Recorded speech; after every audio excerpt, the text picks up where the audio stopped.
오늘은 결단으로서의 믿음이란 제목으로 여러분과 은혜를 나누고자 합니다. 결단으로서의 믿음. 오늘의 제가 읽어드린 본문은 누가복음 5장에 시몬 베드로와 그의 동업자 야고보와 요한이 예수님을 만나 뵙고 예수님을 평생 따르기로 결단한 이야기를 보여주고 있습니다. 그러니까 이전과는 다르게 살겠다는 큰 결심을 이 세 사람이 했다는 이야기겠죠. 성경에서 보면은 베드로와 야고보, 요한은 예수님의 흔히 3대 제자라고 해서 예수님이 특별히 좀 다르게 대하신 제자입니다. 베드로는 뭐 수제자니까 말할 것도 없고 야고보, 요한도 중요한 자리에는 다른 제자들은 다른 게 있지만 요 세 명은 같이 올라간 이야기들이 많을 정도로 요 세 사람은 좀 각별했던 것 같습니다. 그렇다고 해서 뭐 다른 제자들을 홀대하시거나 멀리 하셨다는 의미는 아니고요. 주님을 가장 가까이서 모시고 또 좀 더 많은 일을 맡기려고 하신 것 같습니다. 요 세 사람의 공통점은 동업자, 즉 생계를 위해서 행하는 일이 같았다는 거죠. 그건 바로 어부였습니다. 어부로 산다는 게 어떤 것일까 저는 잘 모르지만 몇 주 전에 강원도 속초 장상에 가서 1인당 한 3만 원 주고 올라가서 낚시를 하는 그런 걸 해봤는데 저는 어부 못하겠더라고요. 멀미가 나서 일단은 막 출렁출렁 하는데 멀미가 나가지고 2시간 타는 건데 너무 짧은 거 아니냐 저희 집사람은 그랬지만 저는 더 타라고 해도 못하겠더라고요. 그리고 이 참 그 흔들리는 배 위에서 저는 그저 작은 낚시로 뭐 이렇게 올리는 거지만 그물로 뭐 올리고 뭐 그런 건 못하겠더라고요. 참 어부로 산다는 게 쉽지 않다는 것을 새삼 느꼈습니다. 근데 이것을 평생 어부로 갈릴리 호수에서 하던 사람들 베드로와 야고보, 요한 이 세 사람은 아마도 얼굴을 본 적은 없지만 호숫가에서 맨날 어부로 맨날 배 탔으니까요. 일단 피부가 아주 검게 거슬렸을 거예요. 햇빛 때문에 물에 반사되는 빛하고 또 직접 쬐이는 빛, 얼굴이 뭐 까말 정도는 아닌데 뻘겋게 익었을 것 같고, 그리고 이게 흔히 말하는 노동 근육, 바디빌딩에서 예쁘게 그런 거 말고 진짜 일에서 생긴 사람의 이 남자의 손가락 마디하고 이 전완, 여기 팔꿈치부터 여기는 완전히 그냥 뭐랄까 조각해 놓은 것처럼 세세하게 막 발달이 돼 있을 것 같아요. 그리고 흉터도 좀 있을 것이고 뭐 여러 가지 상상이 됩니다. 저도 작년에 그 갈릴리 호수를 가봤더니 성경에 갈릴리 바다라고 돼 있잖아요. 근데 바다라고 할 만한 것이 정말 넓습니다. 이게 호수인가 싶어요. 끝이 안 보여요. 그 정도로 이제 넓고요. 거기에 성경에 보면은 예수님과 제자들이 탔는데 풍랑이 일어서 죽게 될 뻔했다는 얘기 나오잖아요. 호수에 무슨 풍랑이냐? 아닙니다. 바람이 엄청 붑니다. 그 온도차하고 넓이 때문에 배가 많이 흔들리더라고요. 바람이 많이 불더라고요. 그래서 정말 많이 불면 죽을 수도 있겠다 하는 호수라는 것을 제가 보고 왔는데, 다녀와서 보니까 그전에는 거기를 못 봤기 때문에 막연히 호수라고 생각했는데 가보니까 이 베드로와 야고보, 요한 이 세 사람이 어떤 삶을 살았을까 조금 짐작이 됩니다. 그리고 그 갈릴리 호수 주변에는 식당이 있는데요. 한국의 모든 성주의 순례자들이 가면은 거의 다 들르는 큰 식당이 있어요. 베드로 물고기 식당이라고. 베드로가 잡았었을 그 당시에 생선, 갈릴리 호수에서 나는 민물 생선을 요리해서 파는 식당이 있어요. 저희들이 가봤더니 엄청 큽니다. 단체 손님을 위해서 완전히 만든 거예요. 중국에 있는 큰 식당만큼 커요. 가서 이제 먹는데 솔직히 맛은 그닥이었습니다. 그 생선 요리를 서양이나 우리나라는 아시다시피 생선 요리할 때 그 생선 사례까지 양념이 배도록 졸이잖아요. 근데 서양이나 이런 다른 문화권에서는 중국도 마찬가지더라고요. 생선을 생선대로 튀기거나 아니면 삶아 놓은 다음에 거기다가 그 소스 같은 거를 끼얹는 식이죠. 그래서 물고기 따로 소스 따로 찍어 먹는 맛인데, 좋게 말하면 재료의 본연의 맛을 느끼면서 양념을 내서 먹는 거고, 나쁘게 말하면 양념 따로 물고기 따로 그리고 비린내가 많이 나고 이 맛도 저 맛도 아닌 그런 느낌이 나는 거예요.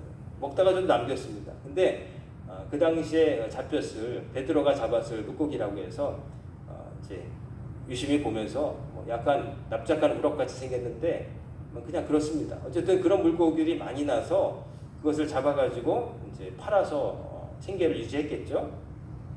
요 세 사람이 그물질에서 먹고 살던 그곳에 예수님이 가신 거예요. 그래서 예수님이 가셨는데 예수님께 사람들이 많이 몰려들었어요. 예수님의 말씀을 들으려고 예수님이 가시는 곳마다 사람들이 막 쫓아왔어요.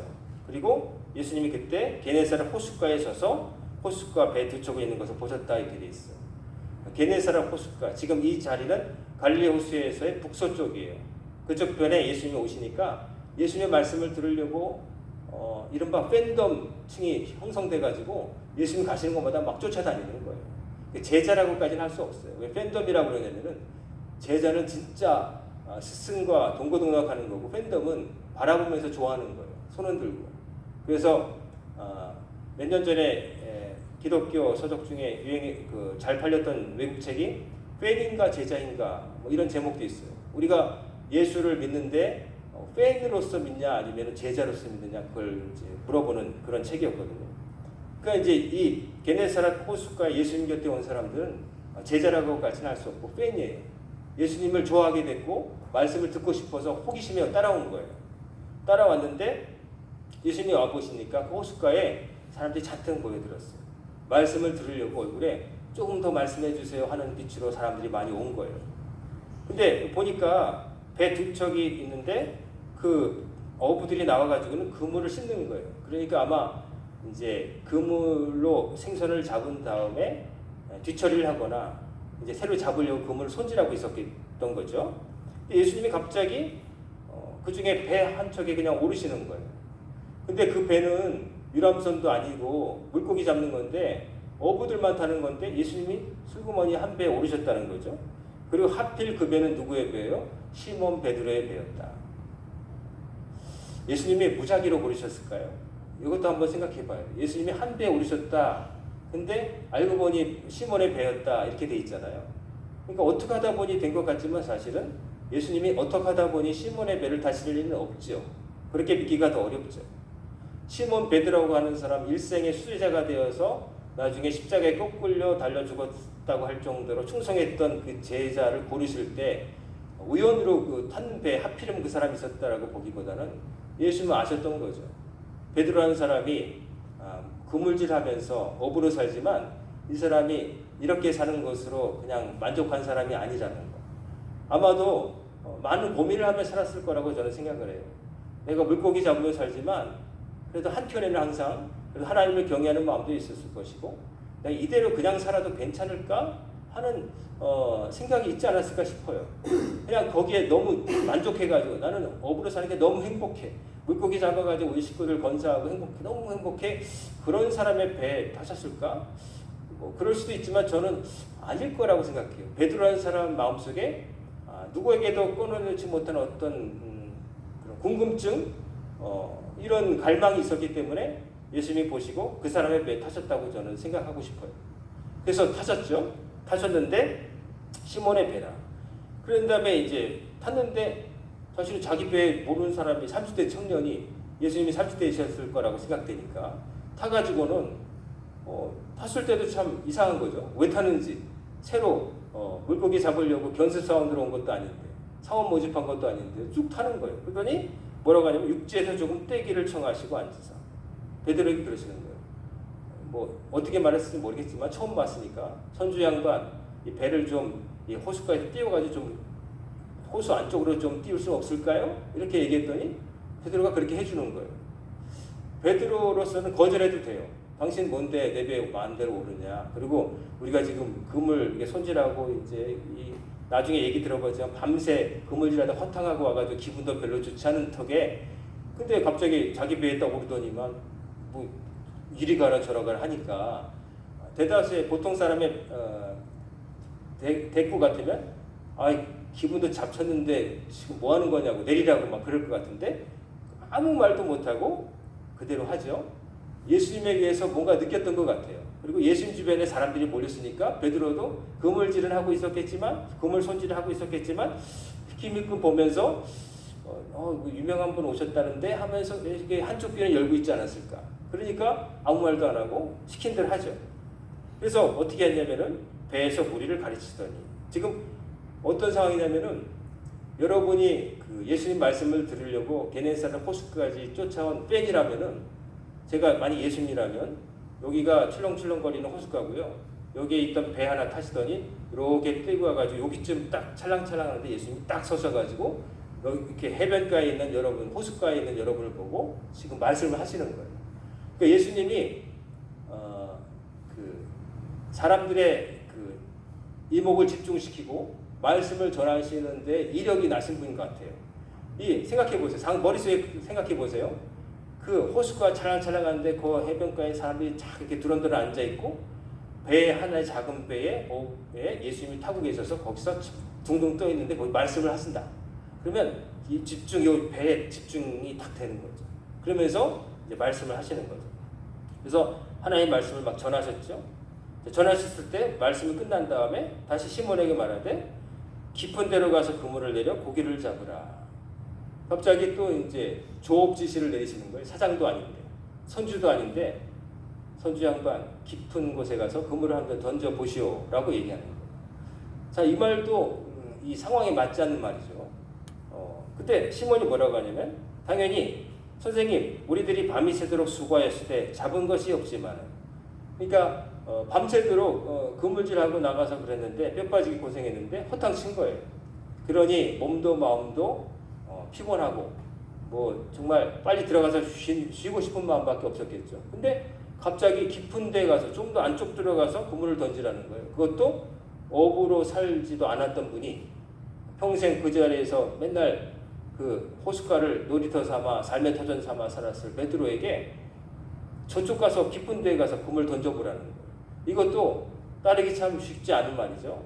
아니, 전문가잖아요, 베드로는. 예수님은 뭐의 전문가시냐면은 목공.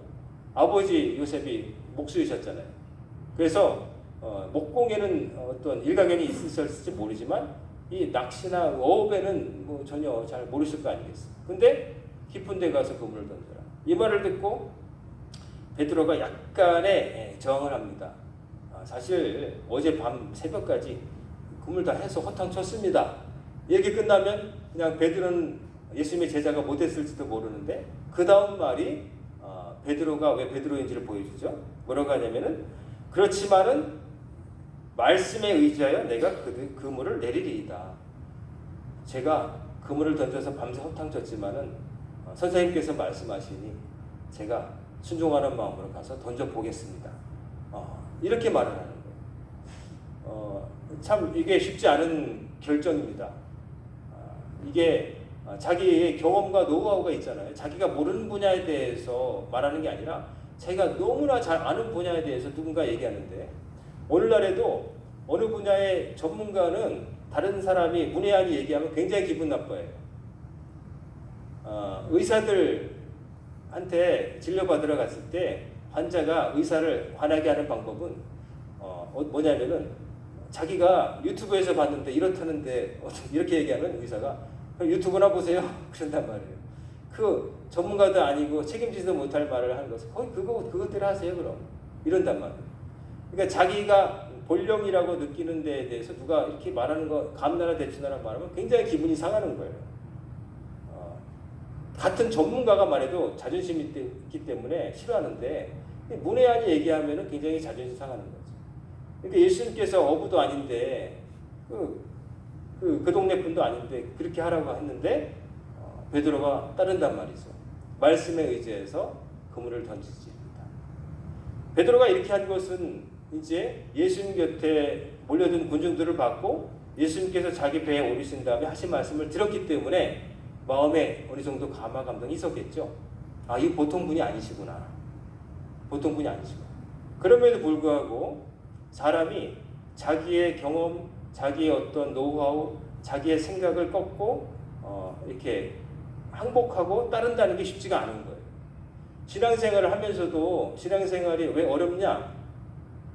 교회 나와서 뭐 하는 일도 많고 시간 내야 되고 이런 게 힘든 게 아니라 신앙생활은 그걸 힘들다고 얘기하면 안 돼요. 그거는 먹고 살기 위해서도 더 심한 일도 하면서 교회 잠깐 와서 하는 걸 그렇게 말하면 안 돼요. 진짜 힘든 건 뭐냐면 내가 잘 안 변한다는 거죠.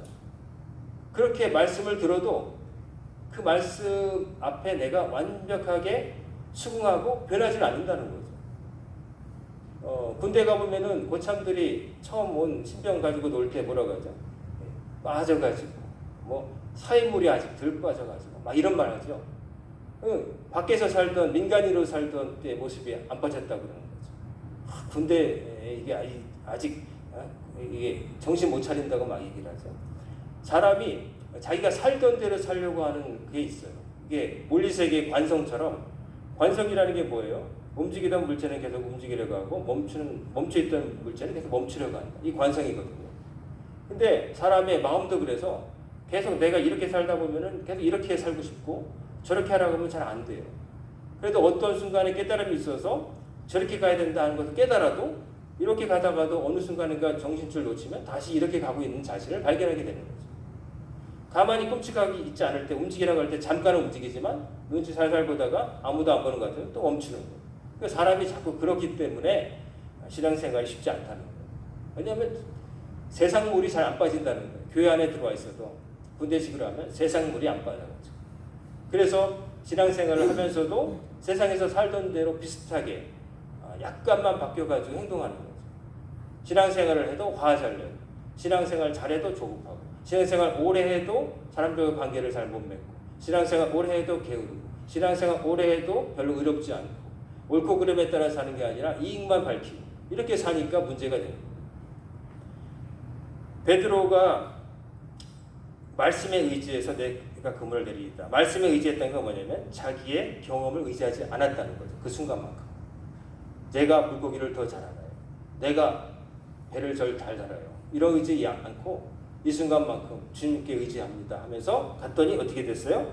그냥 던졌는데 고기를 잡은 것이 너무 많아가지고 그물이 찢어질 정도가 되었다. 그래서 혼자 할 수가 없어서 다른 배에 있는 그 동업자들에게 손짓해가지고 나 좀 도와줘 그랬더니 한 배가 아니라 여러 옆에 있는 배까지 가득 채워가지고 배가 푹 가라앉을 정도가 되었다는 거죠. 그걸 보니까 시몬 베드로가 보고 무릎 아래에 엎드려 이르되, 예수의 무릎 아래 엎드려 납작 엎드린 거예요. 예수님보다 나이가 많았을 건데, 근데 예수님께 머리를 숙이는 거예요. 머리를 숙이면서 주여 나를 떠나소서. 갑자기 주님대로 떠나라는 거예요. 주님을 왜 밀쳐낼까요? 왜냐하면 나는 죄인으로서이다. 나는 거룩하신 주님을 가까이서 모실 자격이 안 됩니다. 누추한 제 배에서 내려주십시오. 제가 감당 못하겠습니다. 이렇게 말하는 거예요. 예수님을 밀쳐내는 게 아니라 예수님을 경외하는 마음이 드는 거죠.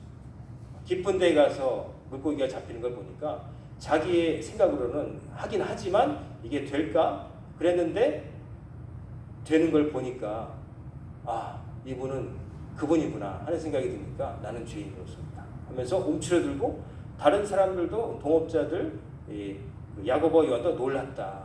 이런 거죠. 사람이 놀라지 않으면 변하지 않습니다. 여러분 언제 놀라시나요?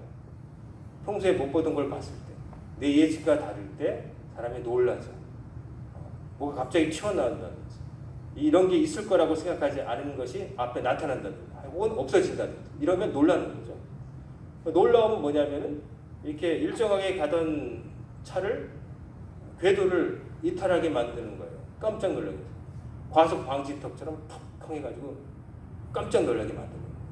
깜짝 놀라면서 방향을 확인하게 만드는 거죠. 그 놀라움. 신앙생활, 하나님을 믿게 된 데는 놀라움이 필요해요. 그래서 모세를 부르실 때도 불은 붙었지만 타지는 않는 떨기나무를 보게 하시잖아요. 불이 붙었으면 타가지고 투투덕하면서 재가 돼야 되는데 계속 타고 있으니까 40년 동안 맨날 지나다닌 그 길에서 못 보는 걸 보니까 걸음을 멈추잖아요. 그러니까 하나님께서 누군가를 부르실 때, 신앙의 자리를 이끄실 때는 평소에 없던 뭔가가 생겨요. 계기가 생긴단 말이에요. 놀라게 만든단 말이에요. 근데 그 놀라움 속에서 또 가던 길 가는 사람이 있습니다. 이게 뭐야? 그러더니 다시 가던 길 가자. 그런 사람도 있어요. 근데 복 있는 사람은 어떤 사람이냐? 그럴 때 이런 일이 왜 생겼지? 하고 되돌이켜 보는 사람. 그래서 내가 계속 이렇게 살아도 될까? 이 길이 맞는 걸까? 처음부터 다시 고민해 보는 사람이 복 있는 사람. 그래서 신앙을 갖는다는 것은 살던 대로 사는데 평온하게 부자로 사는 게 아니라 살던 대로 살지 않고 딴 길 가는 거예요. 바른 길 가고자 하는 게 신앙이라는 거예요. 그렇지 않고 가던 길 가는데 지금보다 더 많이 가지고 좀 평안하게 살기를 바란다. 그거는 진정한 신앙이 아니에요. 그거는 천박하고 낮은 수준이에요. 그런 것들은 삶을 바뀌는 게 아니에요. 삶을 더 타락시키고 게으르게 만들지, 그거는 진짜 참된 가르침이 아니에요. 참된 진리의 말씀은 뒤통수를 한 대 자다가 맞은 것처럼 정신 차리게 하는 말씀이에요. 고민하게 만드는 말씀이에요. 교회에 와서 하나님의 말씀을 들을 때 저는 제가 전하는 하나님의 말씀이 일단 하나님의 말씀이기를 바라고 사람의 생각을 전하는 게 아니에요. 두 번째는 말씀을 들었을 때 여러분이 제일 좋게는 좀 놀라기를 바랍니다. 그냥 듣던 말씀이야. 그래. 기분 좋아졌어. 힘이 나. 이런 것보다는 좀 내가 이걸 놓쳤구나 하고서 없던 걸 좀 찾아가는 그런 말씀이 됐으면 좋겠어. 그런 것이 우리를 깨우고 우리를 바뀌거든요. 그냥 알고 있던 말씀을 다시 확인하고 다시금 이제 재확증하고 안심하고 돌아가는 것도 좋겠지만, 그러나 사람이 많은 것을 큰 걸 얻으려면은 놀라는 말씀, 하고서 갑자기 훅 하고 들어오는 말씀일 때 우리가 변화가 되는 거예요. 예수님의 말씀을 들었던 사람 가운데 확 변한 사람들은 다 훅 하고 들어오는 하나님 예수님의 말씀을 듣고 정신 차린 사람. 내가 믿었던 게 원래 맞군요. 예, 알겠습니다. 안녕히 계세요. 이렇게 간 사람이 아니라, 이게 이렇게 사는 게 아닌데, 아닌 것 같긴 했는데, 아니라는 확증이 없었는데, 주님의 말씀을 듣고 나니까, 이게 틀렸구나. 다른 길 가야겠구나. 정말 사는 길을 찾아야겠구나. 그렇게 된 사람들이 예수님의 제자가 되었고, 인생이 바뀌게 되었기 때문인 거죠. 이 베드로와 야고보와 요한은 예수님 안 만나고 그 말씀을 듣지 않고 그랬더라면 그냥 갈릴리 호수에서 물고기 잡으면서 적당히 살고, 이 물고기 잡았다니까 여러분 영세한 무슨 어부 생각하면 안 되고요. 이 당시에 어부들은 선주였고 제법 잘 사는 사람이었어요.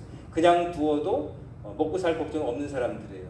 베드로와 야고보 요한이 먹고 살 수가 없어가지고 가난하게 물고기 3마리 잡고 그러다가 예수님 쫓아온 게 아니라 그냥 두어도 한평생 그냥 편안하게 살 수 있는 사람이에요. 하지만 예수님 만나고 그런 것들이 부질없다고 하는 것을, 그게 다가 아니라는 것을 깨달은 사람이라는 거죠. 그래서 어떻게 합니까? 그 시몬의 도둑 야고보가 놀랐습니다. 예수께서 베드로에게 뭐라고 말씀? 무서워하지 말라. 이제 후로는 네가 사람을 취하리라 하십니다. 유명한 말씀이죠. 네가 이제까지는 물고기를 취하며 살았겠지만 앞으로는 사람을 취하게 될 것이다. 즉 사람을 하나님께로 이끄는, 나에게로 이끄는 나의 제자가 될 것이다. 딴 삶을 살 것이다 라고 선포하시니까 그들이 베드를 육지에 대고 모든 것을 버려두고 예수를 따르니라 이렇게 돼 있어요. 이게 쉽겠습니까 여러분? 얼마나 하던 것, 안락하던 것, 편안하던 것을 버린다는 건 정말 힘든 거예요. 그래서 이거는 결정이라고 하기보다는 결단이라고 표현해요. 결단. 다른 가능성을 끊어버리는 거예요. 맺어버리고 그 다음에 그런 걸 끊는 거예요. 삼국지에 보면은 제갈량이 그 서쪽 산지로 도망가면서 그 동쪽으로 가는 그 길을 끊어버렸다는 얘기 있잖아요. 다시는 그쪽 쳐다보지 않게. 저들이 쳐들어오지도 못하고 여기서 도망가는 사람 없게 그 줄을 끊었다는 얘기 있어요. 끊어버린다. 끊어버린다는 것은 그쪽으로는 다시 안 가겠다는 얘기. 이 사람들이 결단을 했어요. 이 결단이 있었기 때문에 그들이 변한 거죠. 여러분은 어느 정도의 결단을 하고 사십니까? 예수를 믿는다는 게 결단이라고 누군가에게 말할 만큼 사시는지 여러분 깊이 생각하시길 바랍니다. 누군가 여러분을 볼 때에 저 사람 옛날하고 달라졌어 라고 하는 어떤 끊어진 단절된 부분이 있어야 되는데 그냥 옛날 어렸을 때 봤을 때 똑같아. 근데 알고 보니까 교회 다닌다네? 이런 수준으로 보이면 안 돼요. 여러분을 혹시 교회 다니기 전에 봤던 사람이 교회 다닌 다음에 하나님을 믿게 된 다음에 오랜만에 만났을 때 저희가 저렇게 변했어? 라는 소리를 들어야 되는 거예요. 얼굴이 변한 게 아니라 얼굴도 물론 변해야겠죠. 예수를 믿으니 얼굴에 빛이 있어야겠죠. 저도 그 감신 대학원에 그 입학해서 한 학기를 다니는데 제가 다니던 일반 대학교 있었던 후배를 어느 날 감신 그 서대문 정류장 앞에서 우연히 만났어요. 걔가 왜 거기 있는지 아직 모르겠어요. 근데 걔가 저를 만나더니 선배 하길래 누가 나를 선배라고 하나 보니까 제가 1년 후배인 거예요. 그러더니 어떻게 지내냐 뭐 이례적인 그냥 의례적인 말 뭐 그러다가 걔가 그러는 거예요. 선배 얼굴이 변했다는 거예요. 그래서 뭐가 변했냐 그랬더니 행복해 보인다는 거예요. 그래? 뭐 별거 없는데 행복해 보이면 뭐 기분은 좋은 말이죠. 제가 세상 공부할 때는 행복해 보이지 않았나 봐요. 걔가 볼 때. 근데 제가 감신 대학원 들어가서 목사 되기로 하고서 한 1학기를 다니는데 그 우연히 길가에서 본 후배가 걔가 행복해 보인다고 하길래 제가 잘 택했구나 이런 생각을 해본 적도 있어요. 그리고 제가 어릴 때부터 만났던 친구가 제가 목사가 된다고 할 때에 미쳤다고 그랬어요. 야, 너 어머니가 홀어머니가 공부시켜가지고 대학원까지 시켰는데 이제 와서 목사 된다고 그러면 미쳤다고 그랬는데 걔를 10년 뒤에 만났을 때 걔가 저한테 뭐라고 그랬냐면 내 친구 중에 네가 제일 행복해 보인다 이렇게 말해서 제가 정말 기뻤어요.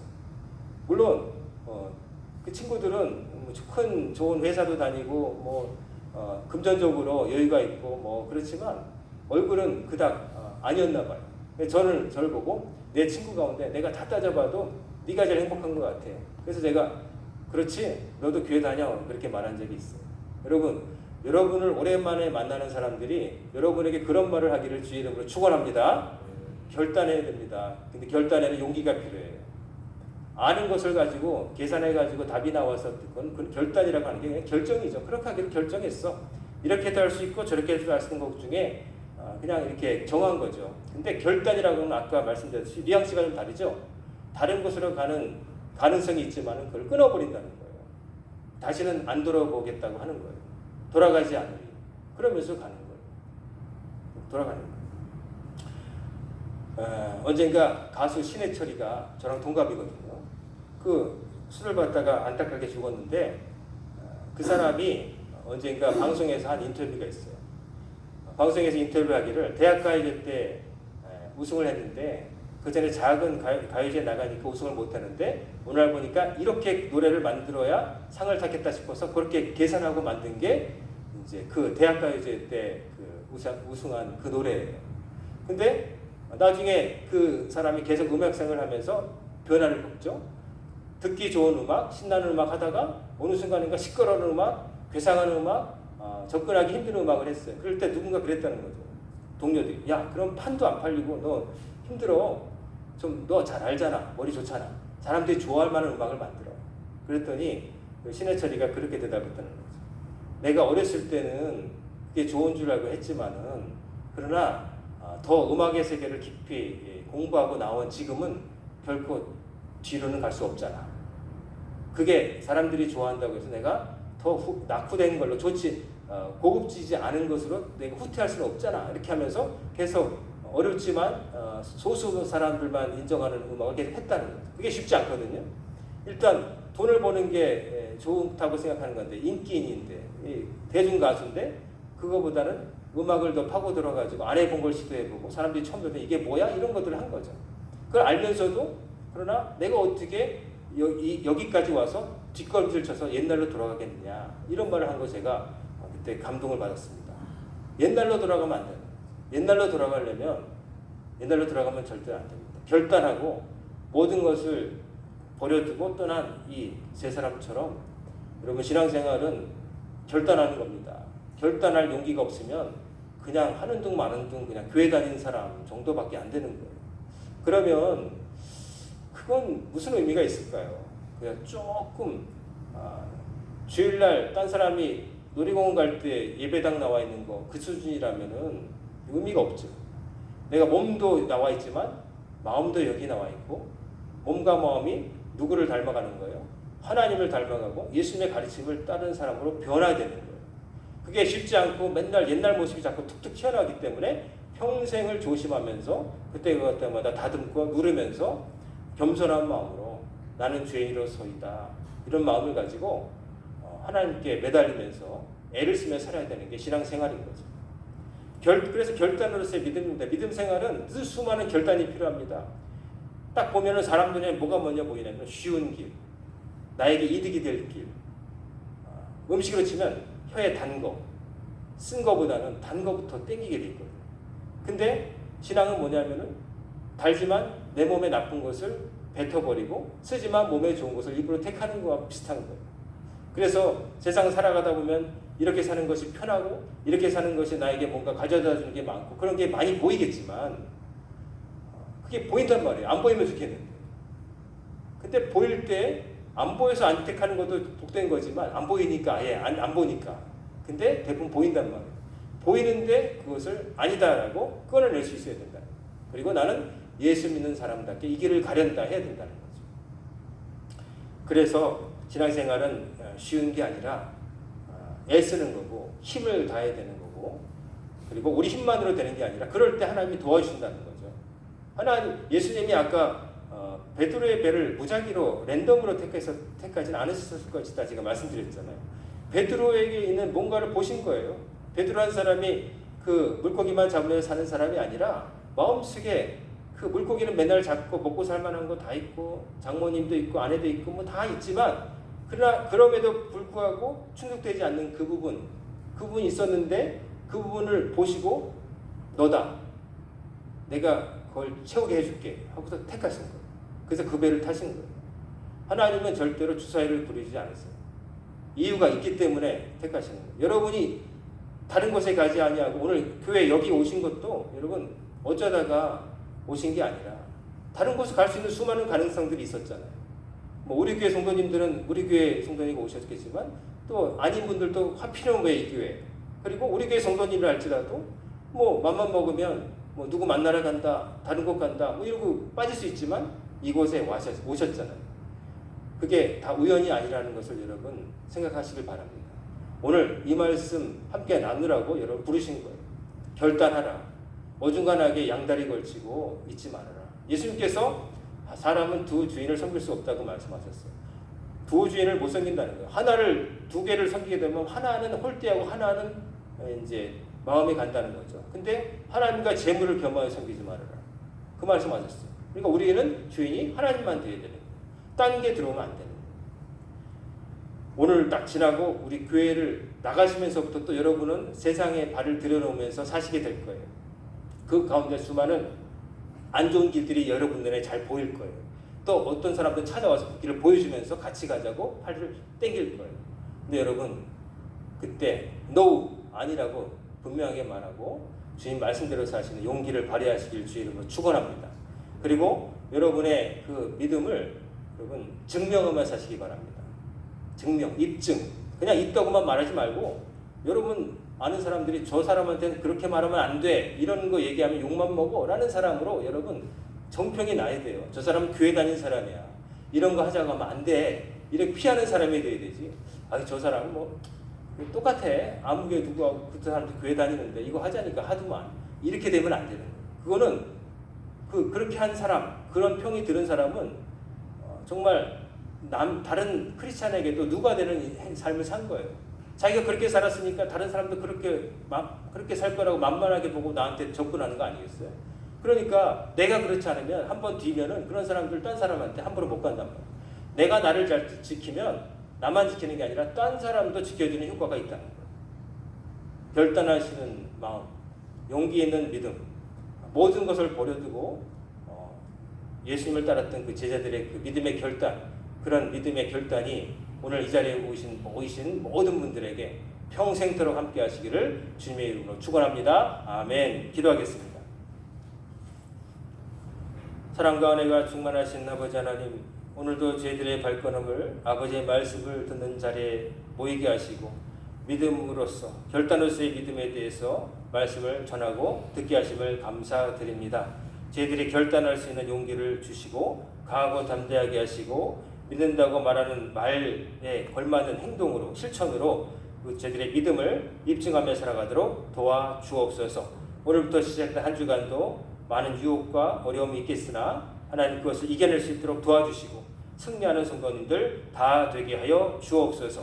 예수님의 이름으로 간절히 기도드리옵나이다. 아멘.